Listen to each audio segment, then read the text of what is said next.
Alors bonjour Cléa, est-ce que tu pourrais te présenter? Alors bonjour, je m'appelle Cléa, donc j'ai 27 ans. Actuellement, je suis co-gérante d'une agence de communication et j'ai effectué toutes mes études à l'IFPC.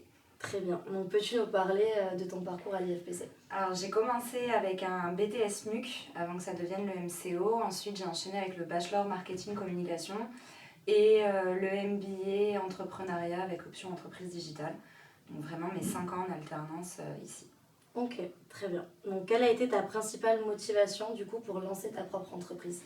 Alors il y a eu deux choses. Il y a eu la contrainte d'un ancien employeur qui ne voulait pas continuer avec nous. Donc j'étais avec ma tutrice.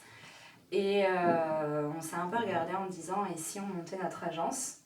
Et moi après c'est quelque chose qui me tient à cœur depuis très longtemps. J'ai ma grand-mère qui a été entrepreneuse pendant plus de 20 ans. Je l'ai toujours vue faire. Et elle m'a toujours donné envie de devenir entrepreneuse. Et elle m'a poussée à le faire. Donc aujourd'hui c'est fait. Ok. Donc quel est le domaine de ton entreprise et quels sont les secteurs? Alors, on est une agence de communication 360. On vient répondre à tous les besoins en communication, que ce soit digital ou print, pour des dirigeants et leurs potentielles équipes ou même des porteurs de projets. On propose donc de la stratégie éditoriale, donc vraiment poser une stratégie au niveau des réseaux sociaux. On fait aussi de l'accompagnement via du community management. On fait de la création de contenus divers et variés, donc que ce soit dédié aux réseaux sociaux, mais aussi des articles de blog, des interviews, des podcasts par exemple.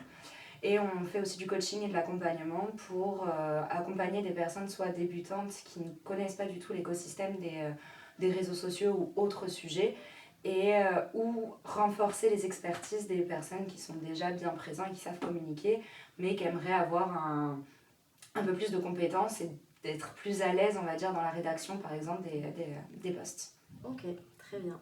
Donc quel défi as-tu rencontré dans de la création de ton entreprise et comment tu as pu les surmonter? Le plus gros défi, ça a été l'administratif. À partir du moment où il y a l'URSSAF, les impôts et tout ça qui rentrent en jeu, c'est très compliqué. Ça développe même des crises d'urticaire, l'administratif. L'avantage d'être deux, c'est qu'on peut se répartir les tâches et être les deux dans la même galère. Après, l'autre gros défi, c'est que je l'ai lancé, j'étais encore en études, il me restait encore un an de master. Donc ça a été de jongler entre les deux qui a été le plus difficile, mais en étant bien entourée et en étant organisée surtout, ça passe. Ok. Donc quelle a été la leçon la plus précieuse que tu as apprise du coup en tant qu'entrepreneuse jusqu'à maintenant? Ne jamais rien lâcher. Quand on a un rêve, aller jusqu'au bout, c'est encore mieux quand on est entouré avec des personnes qui partagent le même rêve, les mêmes envies. On peut rencontrer des moments très difficiles dans l'entrepreneuriat parce que c'est quand même, on n'a pas une seule casquette au final, c'est pas que notre métier, on en fait 3-4 en même temps. Et faut pas lâcher, faut pas s'arrêter aux premières difficultés.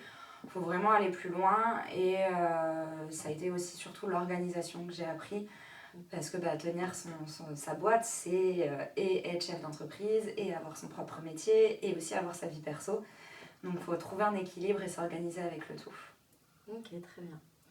Donc les compétences que tu as acquises à l'IFPC t'ont-elles aidé dans la gestion quotidienne de ton entreprise? Alors le côté un peu relation client et tout ça, en ayant fait déjà moi un bac pro vente avant, donc ça a été un peu la logique, la relation client, ce côté-là ça va et ça m'a quand même bien confortée.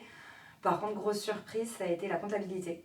Okay. J'étais pas non plus une des pires en compta, mais c'était pas ma matière préférée et aujourd'hui pourtant c'est moi qui regarde un petit peu ce qui se passe sur les comptes. Je suis contente quand j'ai le bilan qui arrive et que je sais le lire, l'analyser. Je suis contente quand on a des questions financières à se poser de pouvoir bien les analyser. Donc ma grande surprise, c'est la compta que j'utilise le plus de tout ce que j'ai vu pendant 5 ans d'études.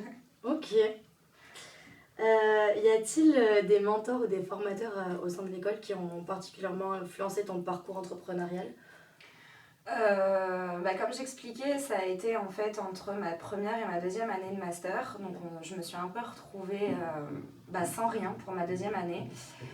Et Myriam m'a beaucoup accompagnée et nous a beaucoup expliqué ce qu'on pouvait faire pour que je puisse et monter mon entreprise et avoir mes études qui continuent. Donc ça a été un très gros soutien au point où l'IFPC, dès qu'on s'est lancé, nous a fait confiance, puisque la jolie charte graphique que vous avez aujourd'hui, c'est Mood Agency qui l'a faite. Donc d'avoir cet encouragement au moment du lancement et la confiance une fois qu'on a été lancé, c'est que du bonheur. Jusqu'à aujourd'hui, je deviens même formatrice à l'IFPC, donc par le biais de la boîte. Donc la confiance en fait continue jusqu'au bout. Ok, très bien.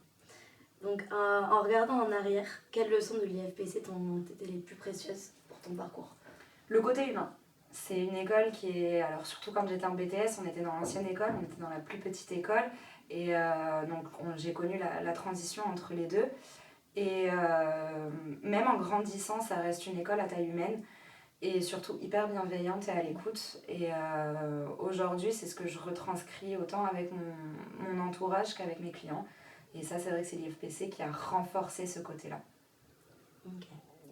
Donc, quelles sont les valeurs, du coup, donc, ou les principes que tu as développés donc, quand tu étais à l'école et qui peuvent maintenant se refléter dans la culture de ton entreprise? La bienveillance et l'écoute. Ça fait sens avec ce que je disais juste avant. Exactement. Donc, quel conseil donnerais-tu aux futurs entrepreneurs qui envisagent de suivre le même chemin que toi? De ne pas lâcher, de bien s'entourer. S'il y a des personnes qui sont négatives, c'est triste à dire, mais il faut s'en éloigner parce qu'ils peuvent très vite engendrer quelque chose de négatif en fait, dans la création d'entreprise. Et surtout d'avoir confiance en soi et de toujours être en quête d'apprentissage. Quand on se lance dans l'entrepreneuriat, ce que je disais tout à l'heure, c'est qu'on a plusieurs casquettes, des casquettes qu'on ne maîtrise pas forcément non plus, parce que le côté commercial, le côté même gestion en elle-même, c'est pas quelque chose qui est inné, on a son métier de cœur, et donc il faut tout le temps l'apprendre, c'est tout le temps dans l'apprentissage. Pour revenir au fait de s'entourer de personnes qui sont passées par la même chose, le même parcours, parce qu'on peut échanger. Ah, mais toi, tu as plus fait comme ci, moi, j'ai plus fait comme ça. Ah, mais c'est une bonne idée ce que tu as eu. Ah, je ne savais pas qu'il y avait ces aides-là, par exemple. Même si le projet n'aboutit pas à quelque chose, de le faire et de se lancer quand même. Parce qu'au moins, on n'a pas de regret derrière de se dire « Ah, j'aurais peut-être dû le faire ». Et au final, même si ça ne fonctionne pas, on l'a fait. Nous, on a de la chance, c'est que ça fonctionne. Tant mieux. Mais même si on a quelque chose qui nous tient à cœur et qu'on ne sait pas trop, alors déjà avoir quand même un business plan qui est solide, de ne pas se lancer juste à l'aveugle, mais ça peut ne pas fonctionner pour X ou Y raison, mais de se dire ok, je l'ai fait, ça a fonctionné, tant mieux, on y va, ça n'a pas fonctionné, ok, qu'est-ce que je peux changer, et d'être tout le temps dans la remise en question et dans l'apprentissage. Ok, très bien. Et donc du coup, pour terminer, y a-t-il quelque chose que tu aurais fait différemment si tu pouvais revenir en arrière et recommencer ton parcours, donc soit au niveau donc, de l'entrepreneuriat, soit au niveau du parcours scolaire? Pas du tout. Ouais. Juste pour la petite anecdote, moi avant de finir avec un bac plus 5, je suis une ancienne phobique scolaire.